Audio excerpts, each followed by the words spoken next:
Assalamualaikum warahmatullahi Iya, tong kembali terus bawa ya. Next level tuh bisa ya. wabarakatuh. Kami dari Waktu lagi. kelompok 8 yang beranggotakan Vinke Regina, Ananda Izan, Silvi Ayu, Ihsan Fadilah, dan Wirayuda akan mempresentasikan materi dan dimulai dari saya. Next.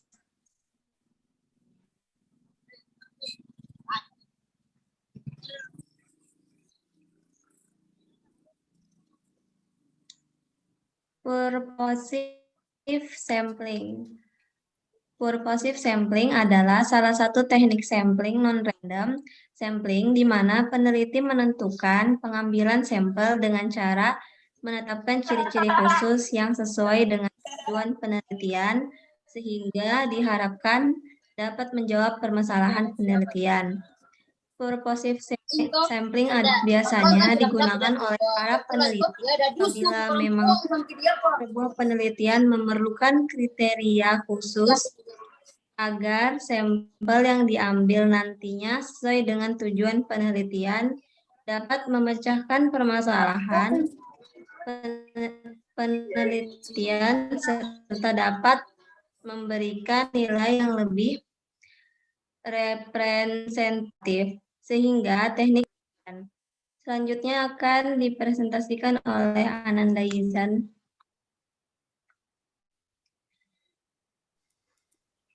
Oke, yang kedua, tujuan purposive sampling.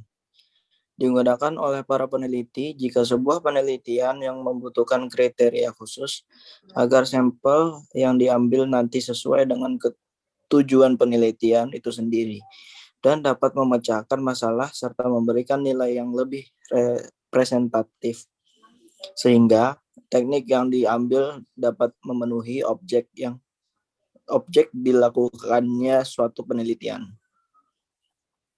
Selanjutnya, Silvi. Kelebihan purposive sampling pertama yaitu sampel terpilih adalah sampel yang sesuai dengan tujuan penelitian. Kedua, teknik ini merupakan cara yang mudah untuk dilaksanakan. Ketiga, sampel terpilih biasanya adalah individu atau personal yang mudah ditemui atau didekati oleh peneliti. Kekurangan purposive sampling yang pertama, tidak ada jaminan bahwa jumlah sampel yang digunakan berrepresentatif dalam segi jumlah. Kedua, di mana tidak sebaik sampel random sampling. Ketiga, bukan termasuk metode random sampling. Keempat, tidak dapat digunakan sebagai generalisasi untuk mengambil kesimpulan statistik.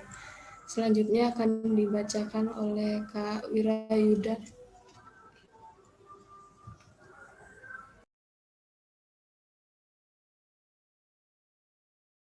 Oke, selanjutnya itu syarat purpose sampling ya. Tadi kita udah tahu tujuan purpose sampling apa, terus kelebihan kekurangannya, fungsinya buat apa. Nah, di purpose sampling ini ada syaratnya. Jadi yang pertama itu dalam penentuan karakteristik objektif atau subjective sample, peneliti harus melakukan studi pendahuluan yang dapat dipertanggungjawabkan akurasinya. Namanya kita neliti ya, kita harus dapat sampel atau data yang objektif gitu, jangan asal-asalan.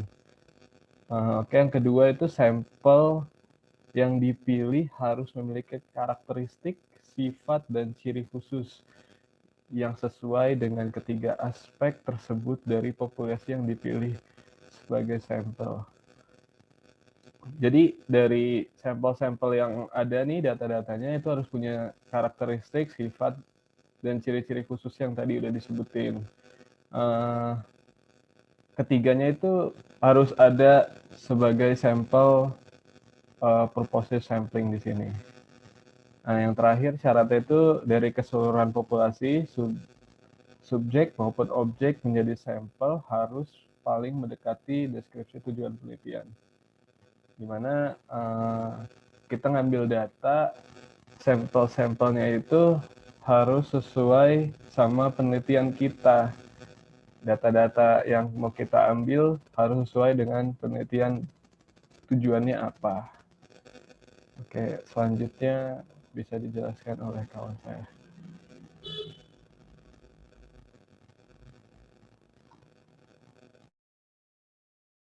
Baik, terima kasih. Tadi udah dijelaskan oleh kawan saya syarat purposive sampling. Sekarang kita masuk ke langkah-langkah purposive sampling. Nah, langkah pertama itu tentukan apakah tujuan penelitian mewajibkan adanya kriteria tertentu pada sampel agar tidak terjadi bias. Nah, dan langkah kedua itu tentukan kriteria-kriteria.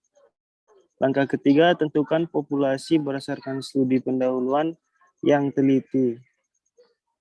Nah, dan langkah keempat itu tentukan jumlah minimal sampel yang akan dijadikan subjek penelitian serta memenuhi kriteria.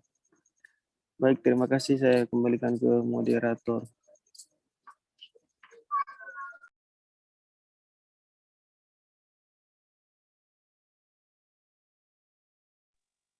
Jika ada pertanyaan, bisa komen di YouTube di bawah.